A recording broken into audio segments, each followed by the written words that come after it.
मैं टेरेस पर पहुंची तो चारों तरफ अंधेरा था, इसलिए तुरंत ही वापस जाने लगी। लेकिन जैसे ही पलटी, वो पीछे ही खड़ा था।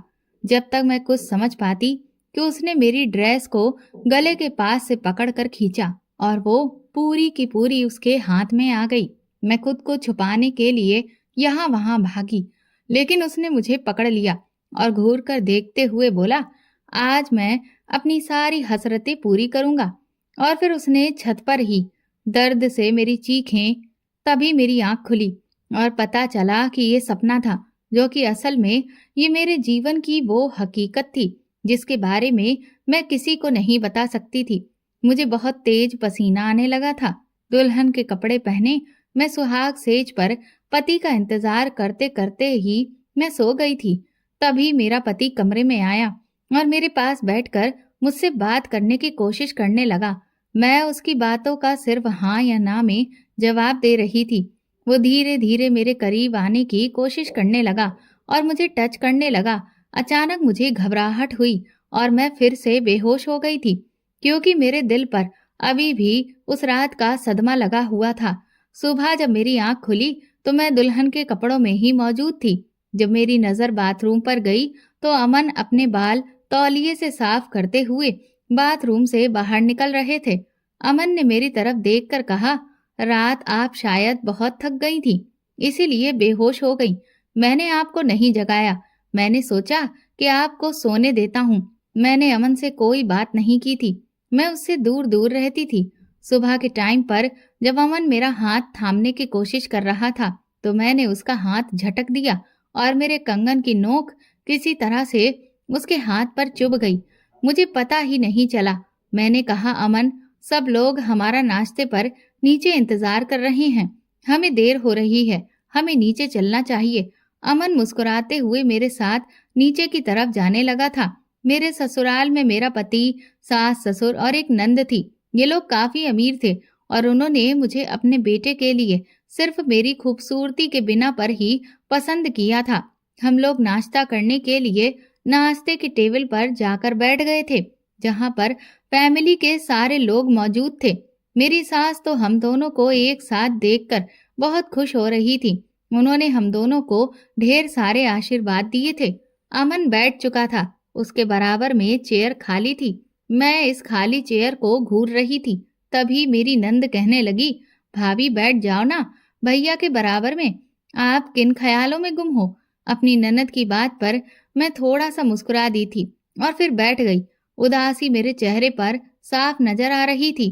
तभी अचानक अमन ने अपने जूस का गिलास खत्म करते ही कहा, मम्मी, मैं ऑफिस के लिए निकल रहा हूँ। मेरी सास कहने लगी कि अभी तुम्हें ऑफिस जाने की जरूरत नहीं है।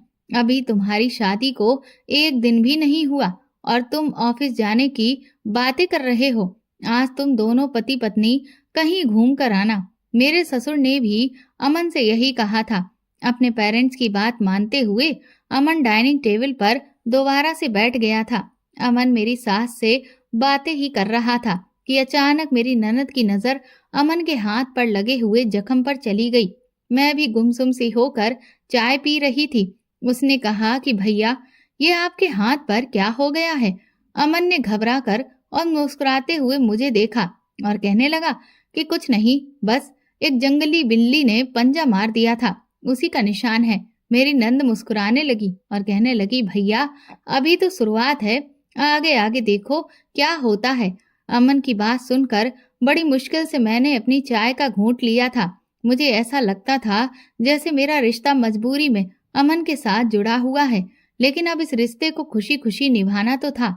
मेरी सास ने कहा कि बेटा, नाश्ता करने के बाद तुम अच्छी तरह से तैयार हो जाना और तुम दोनों खूब एंजॉय करके आना। अमन मुझे लॉन्ग ड्राइव पर ले गया था। सारे रास्ते मैंने उससे कोई बात नहीं की थी। अमन मुझसे बात करने की कोशिश कर रहा था, लेकिन मैंने पलटकर उसे कोई भी जवाब नहीं दिया था। मेरा ये सुलूक अमन को पसंद नहीं आया था, मगर वो कर क्या सकता था? वो चुपचाप मेरी बेरुखी को सहता रहा, क्योंकि उसके पास इसके सिवा कोई दूसरा ऑप्शन भी नहीं था। अमन ने मुझे काफी हंसाने की कोशिश की, मगर मेरे चेहरे पर मुस्कुराहट ही नहीं आ रही थी। मुझे ऐसा लग रहा था जैसे मैं अपनी फैमिली से अलग हो गई हूँ। मुझे इस बात का दुख है, इसीलिए मुझे खुश करने के लिए वो मुझे मेरे मायके लेकर चला गया। लेकिन वहां पर भी मेरी हालत ऐसी ही थी। फिर रात के वक्त जब हम लोग घर वापस आ गए, मैं अपने कमरे में आते ही कपड़े चेंज करने के बाद सोने के लिए लेट गई थी। मैंने अमन से कोई भी बात नहीं की थी, वो भी सोने के लिए लेट गया था। अगले दिन वो वापस ऑफिस चला गया और जब ऑफिस से वो वापस घर आया तो मेरे लिए फूलों का गुलदस्ता लेकर आया था, जो कि बहुत खूबसूरत फूल थे। मुझे फूल बहुत पसंद थे। फूल देखकर मेरे होठों पर मुस्कान आ गई थी। लेकिन जैसे ही मैंने अमन के चेहरे की तरफ देखा तो वो भी मुझे खुश होता हुआ देखकर खुश होने लगा। उसने कहा कि अगर मुझे पहले पता होता कि तुम्हें फूल इतने पसंद हैं कि इन फूलों की वजह से तुम्हारे चेहरे पर मुस्कुराहट आ जाएगी, तो मैं यहाँ तुम्हारे कदमों में ढेर सारे फूल लाकर बिखेर देता। लेकिन मैंने अचानक अपनी मुस्कुराहट को दबा लिया था। मैं फूलों को एक तरफ रखकर कमरे से बाहर निकलकर जाने लगी। तभी उसने मेरा हाथ पकड़ लिया और कहने लगा, तुम्हें क्या हो गया है? आखिर तुम मुझसे किस बात की सजा दे रही हो? तुम मेरी फीलिंग्स को इस तरह से इग्नोर नहीं कर सकती हो। मैं फिर भी उसकी बातों को इग्नोर करते हुए कमरे से निकल गई। वो बहुत हंसमुख इंसान था और मेरी बेरुखी उसे परेशान कर रही थी। वो कई दिन तक इसी तरह से मेरी बेरुखी का शिकार होता रहा। वो आखिर जानना चाहता था कि मैं उससे नाराज हूँ या फिर कोई और बात है। हमारी शादी को 1 महीना होने वाला था। अमन ने मुझे हंसाने की हर तरह से कोशिश कर ली थी। आज वो फिर से मेरे लिए ऑफिस से घर आया तो मेरे लिए फूल लेकर आया था और आज फिर फूलों को देखकर मेरे चेहरे पर मुस्कुराहट आ गई थी। उसने कहा, मैं रास्ते से आ रहा था तो मुझे याद आ गया कि मेरी पत्नी को फूल बहुत पसंद है। उम्मीद है तुम्हें ये फूल पसंद आए होंगे। मैंने धीरे से बुके अपने हाथ में थाम लिया। अमन को लगा था कि मैं आज भी उसके इन फूलों को इग्नोर कर दूंगी और अब की बार मैंने उसके चेहरे को देखकर अपने चेहरे की मुस्कुराहट को भी बंद नहीं किया था, क्योंकि आखिर मैं उससे कब तक इतना परेशान कर सकती थी। इसमें उसकी कोई गलती नहीं थी। अमन ने मेरी तरफ देखकर कहा, शुक्र है कि तुमने बुके फेंक कर मेरे मुंह पर नहीं मारा। मुझे तो डर लग रहा था। वो मुझे छेड़ते हुए मुस्कुराने लगा और उसकी इस बात पर मेरी भी हंसी निकल गई थी। मेरे चेहरे पर मुस्कान देखकर अमन कहने लगा, अरे ओ मैडम, आप मुस्कुराती भी हो। अब हम दोनों की नजदीकियां बढ़ने लगी थीं। मैंने अमन के अच्छे बिहेवियर की वजह से उसे एक्सेप्ट कर लिया था। हम दोनों की जिंदगी बहुत अच्छी गुजर रही थी। मैंने मान लिया था कि मैं अमन की पत्नी हूँ और मैं उसे पत्नी होने का सारा सुख भी देने लगी थी। मेरी जिंदगी मेरे पति के साथ बहुत अच्छी गुजर रही थी और मैं अब अपने उस काले अतीत को भूलने की कोशिश कर रही थी। लगभग मेरी शादी को अब 4 महीने गुजरने वाले थे। अब हम दोनों पति पत्नी की मोहब्बत एक दूसरे के लिए बहुत ज्यादा बढ़ गई थी। एक दिन मेरी सास ने कहा था कि बेटा, बिजनेसमैन रायजादा जी के यहाँ एक बहुत बड़ी पार्टी है जहाँ पर तुम्हें और अमन को जाना है। इस बारे में अमन को बता देना। मेरी तबीयत ठीक नहीं है, मैं नहीं जा पाऊंगी। मैंने इस बारे में कॉल करके अमन को बता दिया था। उन्होंने कहा था कि तुम रात को रेडी रहना, हम लोग पार्टी में चलेंगे। रात को जब अमन घर पर आए तो मैंने ब्लैक कलर की साड़ी पहने हुई थी। मुझे साड़ी में देखकर वो एक नजर देखते ही रह गए थे। उन्होंने कहा कि तुम बहुत खूबसूरत लग रही हो। धीरे धीरे वो मेरे करीब आ रहे थे और मेरी तारीफ करते जा रहे थे। तभी अचानक मुझे अपने कमरे के बाहर किसी का साया महसूस हुआ था। मैं घबरा गई थी और मैं अमन के पास से हटकर दरवाजे की तरफ गई तो वहां पर कोई भी नहीं था। अमन कहने लगा कि कोई बात नहीं, हम दोनों पति पत्नी हैं और वैसे भी हम दोनों के कमरे के बाहर कोई क्यों आएगा? शायद पायल होगी, वो वैसे भी हमें बहुत छेड़ती है। अमन तो तैयार होकर नीचे चला गया था। उसने कहा कि तुम जल्दी से रेडी होकर आ जाओ। मैं अपने हाथों में चूड़ियां पहनना भूल गई थी। मैं अपने हाथों में चूड़ियां पहनने लगी। तभी अचानक मुझे फिर से दरवाजे पर किसी का साया महसूस हुआ। मैं भागकर जैसे ही दरवाजे पर गई तो मेरे पैरों तले से जमीन निकल गई थी कि वहां पर कोई और नहीं बल्कि वो इंसान ही खड़ा हुआ था और मुझे मुस्कुराकर देख रहा था। उसको इस घर में देखकर मेरे होश उड़ गए थे। मैंने उससे कहा कि तुम यहाँ पर क्या कर रहे हो? वो मुझे देखकर कहने लगा, बड़ी खूबसूरत लग रही हो जाने मन। मैंने झट से उसका गिरेबान पकड़ लिया और कहा कि क्या करने आए हो तुम यहाँ? निकल जाओ यहाँ से, मुझे तुम्हारी शक्ल भी नहीं देखनी, तुम बहुत बुरे इंसान हो। वो कहने लगा कि मैं जानता हूँ मैंने तुम्हारा दिल दुखाया है, लेकिन मैं यहाँ से नहीं निकल सकता। ये मेरा घर है, अमन मेरा बड़ा भाई है। बस मैं कुछ दिनों के लिए लंदन चला गया था और मुझे पता था कि तुम्हारी शादी मेरे भाई के साथ हो रही है। उसके मुंह से ये बात सुनकर तो मुझे उस पर बहुत गुस्सा आया था। मैं थप्पड़ मारने के लिए अपना हाथ आगे बढ़ाने वाली थी कि अचानक अमन की आवाज आई, कहाँ रह गई हो मान्यता? जल्दी आओ, हमें लेट हो रहा है। मैंने अपना हाथ वहीं पर रोक दिया था और मैं पलटकर नीचे चली गई थी। वह आदमी भी मेरे पीछे पीछे आ गया था। मेरी सास ने मुझे उससे इंट्रोड्यूस करवाया। उन्होंने कहा कि मान्यता, इससे मिलो, ये मेरा छोटा बेटा अजय है। ये तुम्हारी शादी पर नहीं आ पाया था, इसको लंदन में एक जरूरी काम आ गया था। अजय सबके सामने कहने लगा, मम्मी, भाभी तो बहुत खूबसूरत है, मुझे भी बिल्कुल उनके जैसी ही पत्नी चाहिए। उसकी ऐसी शातिर नजरें और उसका शातिर चेहरा, मुझे बहुत बुरा लग रहा था। अमन के साथ मैं पार्टी में चली गई थी, लेकिन मेरा ध्यान बार बार अजय पर जा रहा था। मैं खोई खोई सी थी और मुझे इस तरह से परेशान देखकर अमन बार बार सवाल कर रहे थे कि तुम्हें क्या हो गया है? अगर तुम्हारी तबीयत ठीक नहीं है तो हम घर चलते हैं। मैंने अमन से कहा कि हाँ, हम लोग घर ही चलते हैं, मेरी तबीयत ठीक नहीं है। और फिर हम लोग घर पर आ गए थे। इसी तरह से कुछ दिन गुजर गए थे। अजय इस घर में ही रह रहा था। मैं अजय से कोई बात नहीं करती थी, पर मुझे डर था कि वो कहीं अमन को हम दोनों के बारे में ना बता दे। अगर ऐसा हो गया तो मेरी सारी जिंदगी बर्बाद हो जाएगी। मैं अमन से प्यार करने लगी थी और शायद उससे अच्छा इंसान मुझे इस दुनिया में कभी नहीं मिल सकता था। अमन ने एक दिन मुझसे सवाल किया कि तुम किस बात से परेशान हो और तुम खोई खोई क्यों रहती हो? मैंने उसका हाथ थाम लिया और कहने लगी कि मेरी परेशानी की वजह आप हो। मेरी बात सुनकर वो हैरान रह गए थे। वो कहने लगे, आखिर मैंने तुम्हें क्या परेशानी दी है? तुम बताओ कि मेरी वजह से तुम क्यों परेशान हो मान्यता? मैंने कहा, प्लीज आप मुझसे वादा करो कि आप कभी भी मुझे नहीं छोड़ोगे। मैं आपसे बहुत प्यार करती हूँ। जिंदगी के किसी भी मोड़ पर आप मेरा साथ नहीं छोड़ोगे और हमेशा मुझ पर भरोसा करोगे। अमन मेरी बात पर हंसने लगा और कहने लगा, बस इतनी बात पर तुम परेशान हो रही हो? अरे पगली, मैं तुमसे वादा करता हूँ कि मैं तुम्हें कभी नहीं छोड़ूंगा और हमेशा तुम्हारा साथ दूंगा। अमन की बात सुनकर मेरे दिल को थोड़ी तसल्ली हो गई थी, क्योंकि अजय बहुत ही घटिया इंसान था। वो कब क्या कर दे उसका कोई भरोसा नहीं था।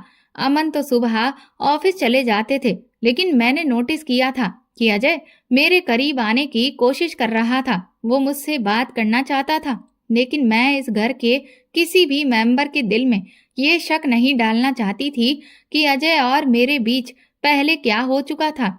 मैं अपने कमरे में आई और अपने अतीत के पन्नों को पलटने लगी। मेरा नाम मान्यता है। मुझे पढ़ाई करने का बहुत शौक था। मैं मिडिल क्लास फैमिली से बिलोंग करती हूँ। मैं अपने पेरेंट्स की सबसे छोटी बेटी थी। मेरे सारे भाई बहन की शादी हो चुकी थी। वैसे तो मेरी भी शादी की उम्र थी, लेकिन मैं पहले पढ़ लिख कर किसी काबिल बनना चाहती थी। मैं पढ़ाई में बहुत अच्छी थी और अपने कॉलेज में हमेशा फर्स्ट आती थी। हमारे कॉलेज में लड़के और लड़कियां दोनों ही पढ़ते थे। एक दिन हमारे कॉलेज में एक लड़का आया। शायद वो बहुत अमीर परिवार से बिलोंग करता था। कॉलेज की सारी लड़कियां उस पर मरती थीं। वो बहुत हैंडसम था, पर मुझे ऐसे लड़कों में कोई इंटरेस्ट नहीं था। सारी लड़कियां उसकी तारीफ करती थीं और सभी उससे दोस्ती करने की चाहत में मरी जा रही थीं। मैं तो सिर्फ अपनी पढ़ाई से ही मतलब रखती थी। मेरे पेरेंट्स को मुझसे बहुत उम्मीदें थीं। उन्होंने मेरे किसी भाई बहन को इतना नहीं पढ़ाया था जितना मैं पढ़ रही थी, और इसी वजह से मेरे पेरेंट्स मुझसे बहुत प्यार करते थे। उन्हें उम्मीद थी कि मैं कभी उनका भरोसा नहीं तोड़ूंगी, और मैं भी यही चाहती थी कि मैं कभी अपने पेरेंट्स का भरोसा खुद से नहीं उठने दूंगी। लेकिन इन दिनों कॉलेज के जो हालात चल रहे थे वो बहुत खराब थे। मेरी जिंदगी बहुत अच्छी गुजर रही थी। दिन इसी तरह से गुजरते चले गए। हमारे कॉलेज में एग्जाम्स हो रहे थे। मैंने एग्जाम के लिए बहुत मेहनत की थी और मैं सारी रात जागती थी। मुझे हमेशा ही अपनी पढ़ाई की टेंशन रहती थी। मैं अपनी पढ़ाई के लिए बहुत सीरियस थी। मेरी मम्मी ने कभी मुझसे घर का कोई काम नहीं करवाया था। मेरे सारे भाई बहन भी मुझसे बहुत प्यार करते थे। मेरे पेरेंट्स को मेरी शादी करने की बहुत जल्दी थी, पर मेरी जिद की वजह से वो लोग रुके हुए थे। एग्जाम्स कंप्लीट हो जाने के बाद मुझे अपना रिजल्ट आने का इंतजार था। फाइनली जब रिजल्ट आया तो मेरी खुशी का ठिकाना ही नहीं था, क्योंकि मैंने पूरे कॉलेज में टॉप किया था। कॉलेज में सब लोगों की जुबान पर सिर्फ मेरा ही नाम था। आखिर मैं टॉप आती भी क्यों नहीं, क्योंकि मैंने दिन रात एक करके मेहनत की थी। मैं अपनी सारी फ्रेंड्स के साथ कॉलेज में सेल्फी ले रही थी कि तभी अचानक वो अमीर लड़का अजय हम लोगों के पास आ गया और उसने आगे बढ़कर मुझे बधाई दी। मेरी सारी फ्रेंड्स इस बात पर बहुत खुश हो रही थी कि वो खुद चलकर मुझे बधाई देने के लिए आया है।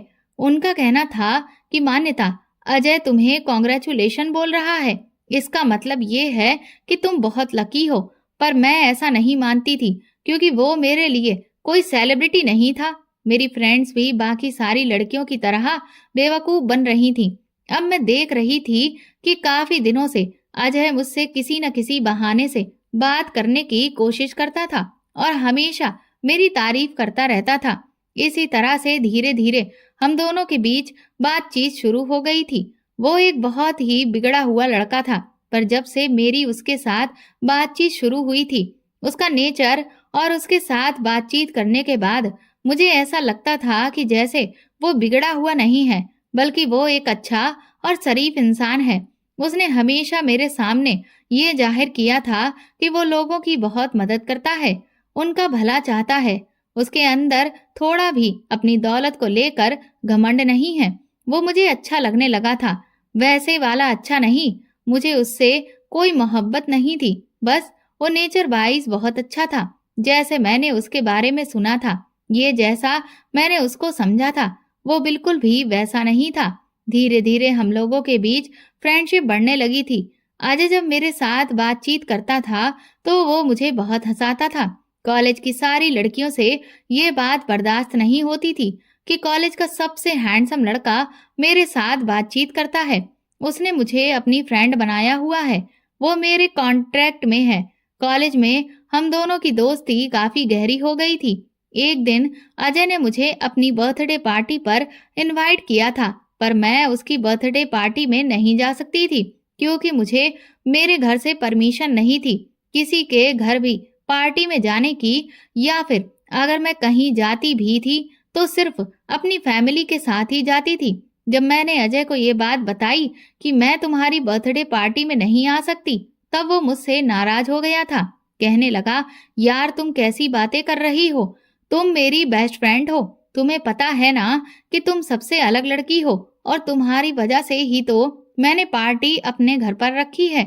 मैंने अजय से कहा कि मेरे पेरेंट्स कभी भी मुझे तुम्हारे घर जाने की परमिशन नहीं देंगे और मैं कभी उनकी मर्जी के खिलाफ नहीं जाती हूँ। मेरी बात सुनकर अजय किसी गहरी सोच में खो गया था। फिर वो कहने लगा कि अच्छा चलो ठीक है, तुम्हारे पेरेंट्स मेरे घर जाने की तुम्हें परमिशन नहीं देंगे, तुम मेरे घर नहीं आ पाओगी, लेकिन कॉलेज तो तुम रोज आती हो ना। कल हम लोग कॉलेज में ही मेरा बर्थडे सेलिब्रेट करेंगे। मैं उसकी बात पर राजी हो गई थी, क्योंकि कॉलेज जाने में मुझे कोई प्रॉब्लम नहीं थी। पर मुझे नहीं पता था कि अगला आने वाला दिन मेरे लिए क्या मुसीबत लेकर आने वाला है। मैं कॉलेज गई तो कॉलेज के सारे स्टूडेंट्स अजय के बर्थडे की तैयारी कर रहे थे। अजय ने मुझे मैसेज किया कि मैं तुम्हारा ऊपर वाले फ्लोर पर वेट कर रहा हूँ। मैं उससे मिलने के लिए ऊपर चली गई, लेकिन वहां जाने के बाद मेरे होश उड़ गए थे, क्योंकि ऊपर अजय के अलावा कोई भी नहीं था। मैंने कहा, अजय तुम यहाँ पर क्या कर रहे हो? सारे लोग तो नीचे हैं, चलो नीचे चलकर तुम्हारा बर्थडे सेलिब्रेट करते हैं। अजय ने कहा, किसका बर्थडे और कैसा बर्थडे? मेरा कोई बर्थडे नहीं है, बल्कि मैंने इन सब लोगों से झूठ बोला है कि आज मेरा बर्थडे है। मैं तो तुम्हें यहाँ ऊपर बहाने से बुलाना चाहता था। दरअसल मैंने अपने सारे फ्रेंड से ये बेट लगाई थी कि मैं तुम्हें अकेले में बुलाकर रहूंगा और फिर तुम्हारे साथ वो होगा जिसके बारे में कभी तुमने सोचा भी नहीं है। मैं बस अपनी बैट जीत चुका हूँ। अजय ने जल्दी से मेरा हाथ पकड़ लिया और फिर वो मेरे साथ जबरदस्ती करने की कोशिश करने लगा। मैं चीखने चिल्लाने लगी। मेरी कुछ भी समझ में नहीं आ रहा था कि मैं क्या करूं, क्योंकि अजय ने मुझे बहुत मजबूती से पकड़ा हुआ था। मुझे उस पर बहुत गुस्सा आ रहा था कि वो कितना घटिया इंसान है। अचानक ही मुझे याद आ गया कि जब आपके पास कोई ऐसी सिचुएशन आ जाए कि आपके पास कोई रास्ता ना रहे, तब आपको क्या करना चाहिए। दरअसल मैंने कराटे में मास्टर्स किया हुआ था।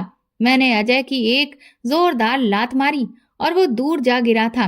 मैं भागते हुए नीचे आई और मैंने अपने कॉलेज के एक टीचर को ये सारी बात बता दी। मेरे पीछे पीछे ही अजय भी चला आया था। उसने जब देखा कि नीचे पूरा कॉलेज उसकी इस हरकत पर एक साथ इकट्ठा हो गया है और सारे टीचर्स भी मेरे चीखने चिल्लाने और रोने पर और मेरी शिकायत पर उसके नीचे आने का इंतजार कर रहे हैं, तो वो घबरा गया था और शॉक्ड खड़ा रह गया था, क्योंकि वो मुझे कमजोर समझ रहा था। मैंने पूरे कॉलेज के सामने उसकी इस हरकत पर उसे थप्पड़ मार दिया था। मेरे थप्पड़ पर उसकी आंखों में खून खौल रहा था। सारे कॉलेज के सामने उसकी बेइज्जती हो गई थी, पर मजाल थी कि उसने कुछ कहा हो। कॉलेज के पूरे स्टाफ ने उसे इतनी बातें सुनाई थी कि वो शर्मिंदा होकर और नजरें झुकाकर सबकी बातों को सुनता रहा। यहाँ तक कि उसने पूरे कॉलेज के सामने अपने दोनों हाथ मेरे सामने जोड़कर मुझसे माफी भी मांगी थी। उसे अपनी गलती का एहसास हो गया था, इसीलिए मैंने भी उसे पूरे कॉलेज के सामने माफ कर दिया और टीचर्स को भी कह दिया था कि मेरे लिए इतना ही काफी है कि इसे अपनी गलती का एहसास हो गया, इसीलिए आप लोग भी इसे माफ कर दीजिए। इस तरह से ये मैटर सॉल्व हो गया था। काफी दिनों तक अजय कॉलेज नहीं आया था। अब मुझे उसकी कोई परवाह नहीं थी, क्योंकि वो मेरा कोई दोस्त नहीं था। अगर दोस्त होता तो मेरे साथ ऐसी हरकत बिल्कुल भी नहीं करता। मुझे लगा कि शायद अब वो कॉलेज आएगा ही नहीं, क्योंकि उसकी बहुत बेइज्जती हो चुकी है। पर यह मेरी बहुत बड़ी गलतफहमी थी। वो पूरे एक हफ्ते के बाद कॉलेज आ गया था और अब मैंने देखा था कि वो कॉलेज में ना तो लड़कियों के साथ कोई बातचीत करता था और ना ही लड़कों के साथ।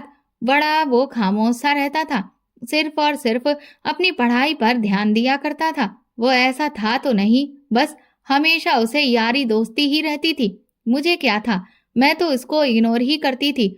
लेकिन मेरी फ्रेंड्स ने एक दिन मुझे समझाया कि तुमने कुछ ज्यादा ही उसको पूरे कॉलेज के सामने बेइज्जत करवा दिया। शायद वो इसी बात की वजह से डिप्रेशन में चला गया है। कॉलेज की लड़कियां भी उससे बात करने की कोशिश करती थीं, लेकिन वो सिर्फ उनकी बातों का हाँ या ना में ही जवाब दे दिया करता था। इसी तरह से काफी दिन गुजर गए थे और अजय का बिहेवियर ऐसा ही था। वो बड़ा ही सुलझा हुआ और समझदार और शांत बन गया था। अब की बार एग्जाम में तो उसके नंबर भी बहुत अच्छे आए थे। कॉलेज के टीचर्स भी उससे बहुत खुश थे, बल्कि कुछ लोगों को तो ऐसा लगने लगा था कि मैंने उस पर गलत इल्जाम लगाया था। मैं भी अपनी गलती पर अब शर्मिंदा हो रही थी, पर मुझे खुशी इस बात की थी कि मेरी वजह से वो सुधर तो गया। वो मुझसे भी कोई बातचीत नहीं करता था। एक दिन मैं कॉलेज से अपने घर जाने के लिए बस का वेट कर रही थी। मैंने देखा कि रास्ते में कुछ लोग अजय को तंग कर रहे थे। वो कॉलेज के ही लड़के थे। जब से वो शरीफ हुआ था तो उन लड़कों ने उसका पीछा ले लिया था और उसका खूब मजाक बनाकर रहते थे। अजय सब कुछ बर्दाश्त कर रहा था और सिर्फ उन लोगों से रिक्वेस्ट कर रहा था कि वो उसे जाने दें। मैंने उन लड़कों को डांट लगाई और उन्हें डांट कर भगा दिया। मैंने अजय से कहा, तुम ठीक तो हो ना? अजय ने मेरे सामने हाथ जोड़ लिए और कहने लगा, मान्यता, मुझे माफ कर दो। आज मुझे एहसास हो रहा है कि इसी तरह से मैं भी कॉलेज के स्टूडेंट्स को तंग करता था। आज मुझे पता चल रहा है कि उन लोगों पर क्या बीतती होगी। अजय बहुत शर्मिंदा हो रहा था और कहने लगा कि सबसे बड़ी गलती तो मैंने तुम्हारे साथ की थी। प्लीज तुम मुझे माफ कर देना। उस दिन के बाद से मैं बहुत शर्मिंदा हूँ और हर रोज भगवान से प्रार्थना करता हूँ कि वो मुझे माफ कर दें, और यही सोचता हूँ कि पता नहीं तुमने भी मुझे माफ किया है या नहीं। मैंने अजय की आंखों में शर्मिंदगी और उसके शब्दों में रिक्वेस्ट देखी, तो उससे कहा कि मैंने तुम्हें माफ कर दिया अजय, और अच्छी बात है कि तुम अच्छाई के रास्ते पर चल निकले हो। अजय मेरी बात सुनकर बहुत खुश हुआ था और वो कॉलेज से घर अपनी बाइक से नहीं बल्कि मेरे साथ पैदल चलता हुआ आया था। हम दोनों खूब बातें कर रहे थे। मुझे खुशी हुई थी कि उसके इस तरह से बिहेव करने से अब जब मैं उससे बात करती वो तभी मुझसे बात किया करता था, और अब की बार तो वो मुझसे नजरें मिलाकर नहीं बल्कि नजरें झुकाकर बातें करता था और मुझसे थोड़ी दूरी पर ही खड़ा होता था। उसकी इन हरकतों की वजह से मैंने उससे दोबारा से फ्रेंडशिप कर ली थी, क्योंकि अब की बार उसकी फ्रेंडशिप में छिचोरापन नहीं था। उसे देखकर ऐसा लगता था कि वो बहुत संस्कारी फैमिली से बिलोंग करता है। अब सब कुछ ठीक चल रहा था, लेकिन पता नहीं क्यों मुझे अब उसकी आदत हो गई थी। वो मुझसे बातचीत करने की शुरुआत नहीं करता था। वो मुझसे दूर दूर रहता था, बल्कि मैं ही उसके करीब जाकर उससे बातें करती थी, और मुझे उससे बातें करना अच्छा लगता था, क्योंकि उसने कॉलेज के सारे लड़के लड़कियों से बोलना बंद कर दिया था। बात तो वो मुझसे भी नहीं करता था, लेकिन उसे इस तरह से अकेले बैठा हुआ देखकर मुझे थोड़ा अजीब महसूस होता था, क्योंकि मेरी ही शिकायत की वजह से उसकी ऐसी हालत हुई थी। मुझे खुद पर गुस्सा आ रहा था कि मुझे उसके ऊपर पूरे कॉलेज के सामने ब्लेम नहीं लगाना चाहिए था। मैं उसकी शिकायत अकेले में भी तो टीचर से कर सकती थी ना। फिलहाल जो भी था, जैसा भी था, मुझे वो पसंद आने लगा था। वो बहुत सीधा और साधारण बन गया था। मैं उसको पसंद करने लगी थी और उससे प्यार भी करने लगी थी। धीरे धीरे हम दोनों की फोन पर बातें होने लगी। कॉलेज में भी हम लोग बहुत बात किया करते थे। हमारी इन हरकतों की वजह से कॉलेज के लड़के लड़कियां मेरे बारे में भी बात करने लगे थे कि पहले तो मान्यता ने अजय पर इल्जाम लगा दिया, और अब देखो फिर दोबारा से इसके साथ ही रहने लगी है। मेरे पास उन लोगों की बातों का देने के लिए कोई जवाब नहीं था। अजय और मेरी फ्रेंडशिप बहुत अच्छी चल रही थी। हम दोनों ही एक दूसरे के करीब आ रहे थे और एक दूसरे से प्यार करने लगे थे। बस मेरा ये फाइनल ईयर चल रहा था और अब मेरे मम्मी पापा ने बोल दिया था कि अब हम तुम्हारी शादी करेंगे। अब तुम्हें आगे पढ़ने की कोई जरूरत नहीं है। पर मैं जॉब करना चाहती थी, लेकिन पापा ने कहा कि हम तुम्हें जॉब नहीं करवा सकते। बचपन से लेकर आज तक हमने तुम्हारी हर डिमांड को पूरा किया। अब अगर तुम जॉब करोगी तो लोग यही सोचेंगे कि एक पिता अपनी बेटी की कमाई खाना चाहता है।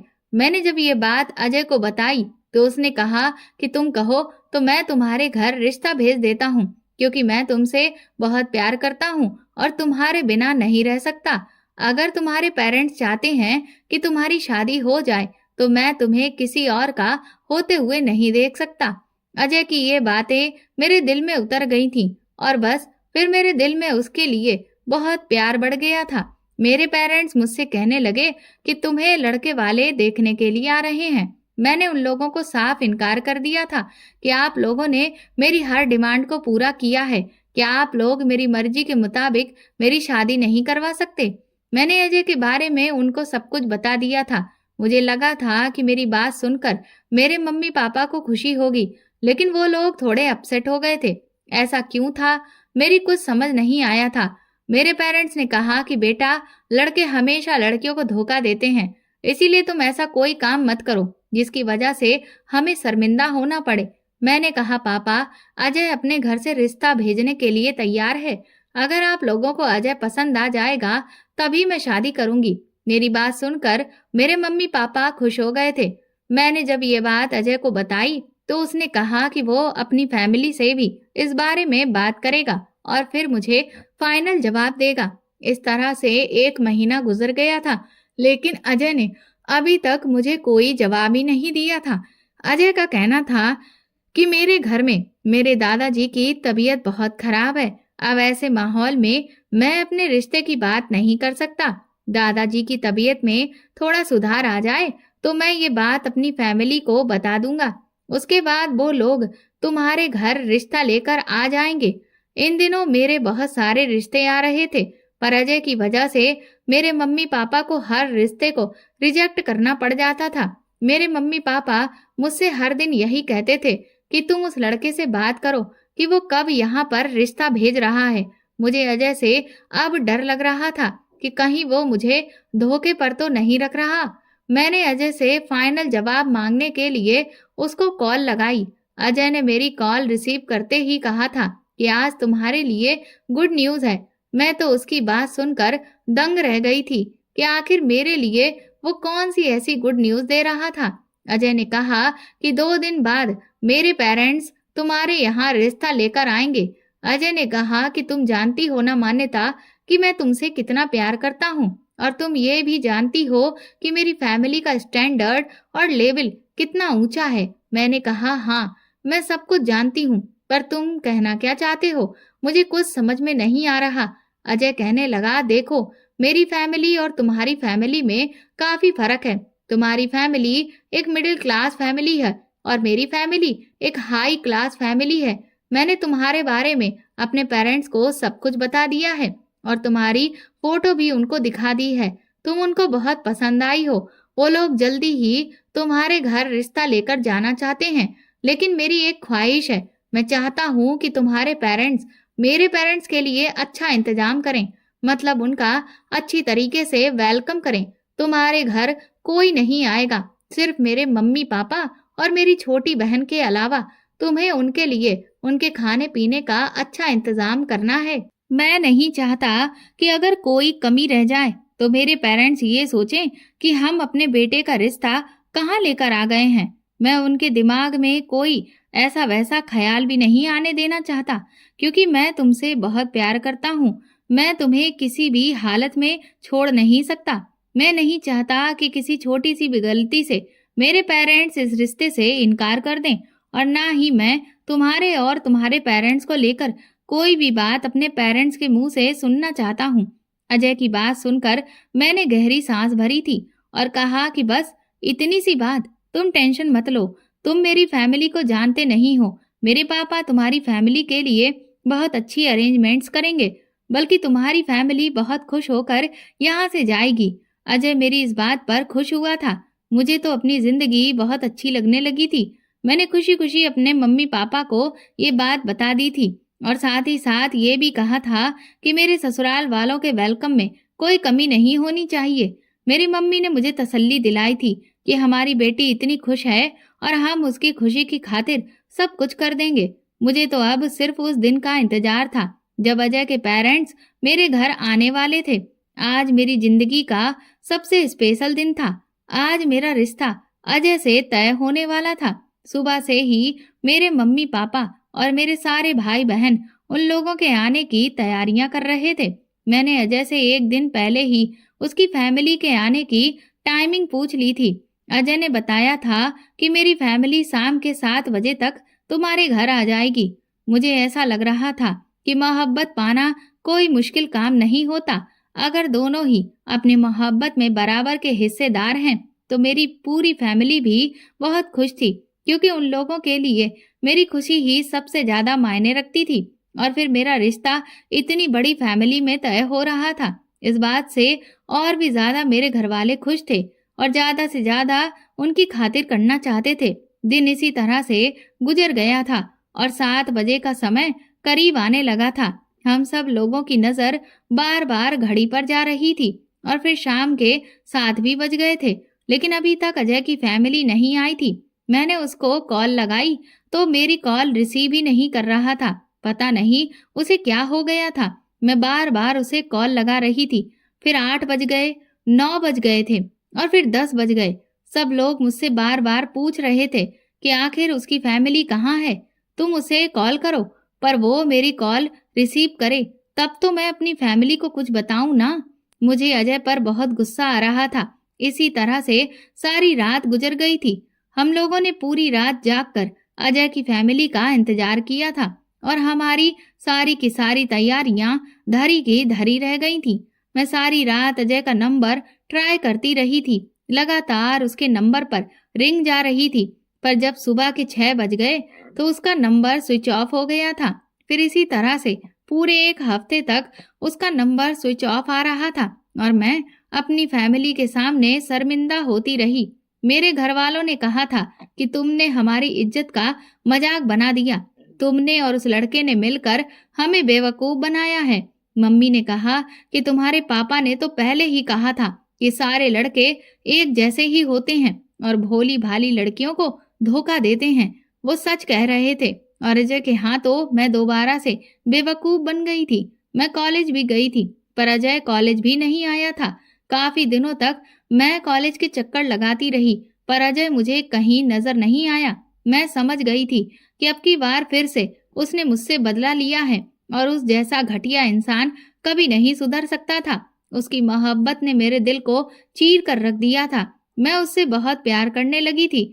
उसके लिए मैंने अपनी आंखों में सपने सजा लिए थे पर उसने मुझे ऐसे मौके पर आकर धोखा दिया था कि मैं अपनी फैमिली के सामने भी शर्मिंदा होकर रह गई थी। इसी तरह से 4 महीने गुजर गए थे। मुझे हमेशा उसका इंतजार रहता था और मैं यही सोचती थी कि वो मुझे कहीं भी मिल जाए या एक बार वो मेरी कॉल रिसीव कर ले। मैं उसे छोड़ूंगी नहीं। उसे बताऊंगी कि मैं उससे कितना प्यार करती थी, उस पर कितना भरोसा करने लगी थी।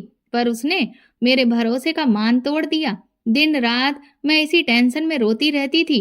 मम्मी पापा मेरे रिश्ते की बात करने के लिए बार बार मुझसे बात करने के लिए आते थे पर मैं उनसे यही कह दिया करती थी कि मुझे अभी थोड़ा वक्त चाहिए। इसी तरह से मैंने 6 महीने और निकाल दिए थे। फिर एक दिन मेरे सारे भाई बहनों को बहुत गुस्सा आ गया और उन्होंने कहा कि अब इसकी जिद और नहीं चलेगी। आप लोग अपनी बेटी की जिद पूरी करते करते अपने आप को लोगों के सामने शर्मिंदा करवा रहे हैं। आखिर मान्यता उस लड़के के लिए कब तक उसके सहारे पर ही बैठी रहेगी? उसे अपनी फैमिली को भेजना होता तो तभी भेज देता। उसने सिर्फ इसके साथ फ्रॉड किया है। अब आपको कुछ भी करके इसका रिश्ता तय करना होगा। अब मैं खामोश रही थी और मैंने अपनी फैमिली को रिश्ता देखने की परमिशन भी दे दी थी। मेरा रिश्ता एक अच्छे परिवार में तय हो गया था। अजय जैसा भी था पर मैं उससे प्यार करती थी। मैंने उसके अलावा किसी और से प्यार नहीं किया था। इसीलिए मेरे लिए ये शादी करना बहुत मुश्किल हो रहा था। न जाने क्यों मेरी आंखों को अजय के आने का इंतजार अभी भी था और मुझे उसका गम सताए जा रहा था। मेरी शादी का दिन आ गया था और मैं अपनी शादी से खुश नहीं थी। मेरे होने वाले पति का नाम अमन था। वो बहुत हैंडसम था और काफी पढ़ा लिखा था। मेरी शादी की सारी रस्में उसके साथ हो चुकी थी और फिर मैं विदा होकर उसके साथ अपने ससुराल चली आई थी। पर अपनी पूरी शादी में मैं थोड़ा सा भी नहीं मुस्कुराई थी क्योंकि मुझे अजय से बहुत सारी शिकायतें थी। मैंने उसकी दुल्हन बनने के सपने सजाए थे और आज मैं किसी और की दुल्हन बन गई थी। अजय का तो कुछ अता पता ही नहीं था। वो पूरी तरह से मेरी जिंदगी से गायब हो गया था। लेकिन मेरी आंखें उसे अभी तक ढूंढ रही थी। मैं उससे शिकवा करना चाहती थी कि आखिर उसने मेरे साथ ऐसा क्यों किया। उसने मेरे दिल को किसी और का बनने काबिल नहीं छोड़ा था। मेरा दिल उसके लिए तड़प रहा था और फिर मुझे वो बात याद आने लगी जो उसने छत पर मेरे साथ किया था। मुझे उससे नफरत होने लगी। उसने शुरू से मुझे खिलौने की तरह इस्तेमाल किया था। एक दिन घर में कोई भी मौजूद नहीं था। मैं हॉल की तरफ गई तो मैंने देखा कि अजय बैठा हुआ चाय पी रहा था। उसने मुझे देखकर आवाज लगाई। मैं उसकी कोई बात सुनना नहीं चाहती थी। उसने कहा कि मैं जानता हूँ कि तुम मुझसे नाराज हो। नाराजगी की अपनी जगह, पर तुम मेरे साथ बैठकर एक कप चाय तो पी सकती हो। मैं उससे कोई बात नहीं करना चाहती थी लेकिन वो बहुत ही इंसिस्ट करने लगा। उसने मुझे चाय का कप दिया और मैं बैठकर पीने लगी। चाय पीते ही मुझ पर एक अजीब सी बेहोशी छाने लगी और मैं बेहोश हो गई। अगले ही पल जब मुझे होश आया तो ये देखकर मेरे पैरों तले से जमीन निकल गई थी कि मैं अजय के कमरे में उसके बिस्तर पर मौजूद हूँ और दोनों भाई आपस में झगड़ा कर रहे हैं। अमन ने मुझसे कहा कि तुम यहाँ क्या कर रही हो। मैंने अमन को बहुत यकीन दिलाने की कोशिश की कि इसमें मेरी कोई गलती नहीं है। मैं कब इस कमरे में आ गई मुझे कुछ पता ही नहीं चला, पर जिसका डर था वही हुआ था। अमन मुझसे नाराज रहने लगा था। उन दोनों भाइयों के बीच उस दिन बहुत बड़ा झगड़ा हुआ था। मैं अमन की नाराजगी बर्दाश्त नहीं कर सकती थी, इसलिए मैं अजय के कमरे में उससे बात करने गई थी कि उसने मेरे साथ ऐसा क्यों किया। आखिर वो कब तक मुझे धोखा देता रहेगा। मैंने जब अजय से इस बारे में बात की तो वो हंसने लगा और कहने लगा कि ये सब तुम्हारे उसी थप्पड़ का बदला है जो तुमने मुझे पूरे कॉलेज के सामने मारा था। तुम मुझे नहीं जानती, मैं अपनी बेइज्जती बर्दाश्त नहीं कर सकता। उस दिन तो मैंने तुम्हारे पेरेंट्स को और तुम्हें बहुत अच्छी तरह से बेवकूफ बनाया था। मैं जानता था कि तुम्हारे दिल में मेरे लिए मोहब्बत बहुत बढ़ गई है। तुम्हें भरोसा दिलाने के बाद मैंने तुम्हारी कॉल रिसीव नहीं की थी और फिर मैं कुछ दिनों के लिए इस शहर से ही गायब हो गया था। जब मेरी मम्मी ने मुझे तुम्हारा फोटो दिखाया तो मुझे एक नया आइडिया मिल गया जिससे मैं तुमसे बदला ले सकूं और तुम्हारी शादीशुदा जिंदगी में भी जहर घोल दूं। मैं यहाँ पर इसलिए ही तो आया हूँ। तुम जानती नहीं कि तुमने तो मुझे सिर्फ एक थप्पड़ मारकर पूरे कॉलेज के सामने बदनाम किया था और उस दिन के बाद से न जाने मैं तुम्हें अब तक कितने थप्पड़ मार चुका हूँ। ये कहकर वो जोर जोर से हंसने लगा। उसकी इस हरकत पर मुझे बहुत गुस्सा आ रहा था। मैं आगे बढ़कर उसके थप्पड़ मारने ही वाली थी कि तभी अचानक मेरा हाथ किसी ने पकड़ लिया। हाथ पकड़ने वाला इंसान कोई और नहीं बल्कि अमन था। अमन ने कहा कि इस इंसान पर हाथ उठाकर तुम इसे सजा मत दो क्योंकि अब इसे सजा मैं दूंगा। अमन ने अजय को इतना मारा था कि सारे घरवाले इकट्ठा हो गए थे, लेकिन फिर अमन ने सारी बात उन लोगों को बता दी थी जिस पर मेरे ससुर ने भी अजय पर बहुत डांट लगाई थी। मेरे पति ने फैसला कर लिया था कि वो इस घर में नहीं रहेगा क्योंकि अजय भी इसी घर का बेटा था और वो उसकी शक्ल तक नहीं देखना चाहते थे। अमन ने मुझसे हाथ जोड़कर माफी मांगी थी कि वो गलतफहमी का शिकार हो गए थे और मेरे सास ससुर के कहने पर अजय ने भी मुझसे अपने किए की माफी मांगी थी। अजय ने बता दिया था कि उस दिन अजय ने मुझे चाय में नींद की दवाई मिलाकर दी थी जिस वजह से मैं बेहोश हो गई थी और उसने मुझे अपने कमरे में अपने बिस्तर पर ले जाकर लिटा दिया था जिसकी वजह से अमन के दिल में शक आ गया था। सारी सच्चाई खुलकर अब अमन और उसकी फैमिली वालों के सामने आ गई थी क्योंकि अमन अजय के मुंह से सारी बातें सुन चुके थे। अमन मुझे उस घर से लेकर दूसरे घर में आ गए थे। मेरे पति ने आज तक अपने छोटे भाई को माफ नहीं किया और मैं भी कभी भी उस घटिया इंसान को माफ नहीं कर सकती हूँ। इसीलिए उन्होंने अपने छोटे भाई से सारे रिश्ते नाते खत्म कर दिए हैं। मेरी जिंदगी अब अमन के साथ बहुत अच्छी गुजर रही है। दोस्तों, अगर आपको हमारी कहानी पसंद आई है तो कमेंट करके जरूर बताएं और वीडियो को लाइक करके ज्यादा से ज्यादा शेयर करें। चैनल पर नए हैं तो सब्सक्राइब करें और हाँ, नोटिफिकेशन बेल को जरूर दबाएं ताकि अगली अपडेट सबसे पहले आपको मिले। धन्यवाद।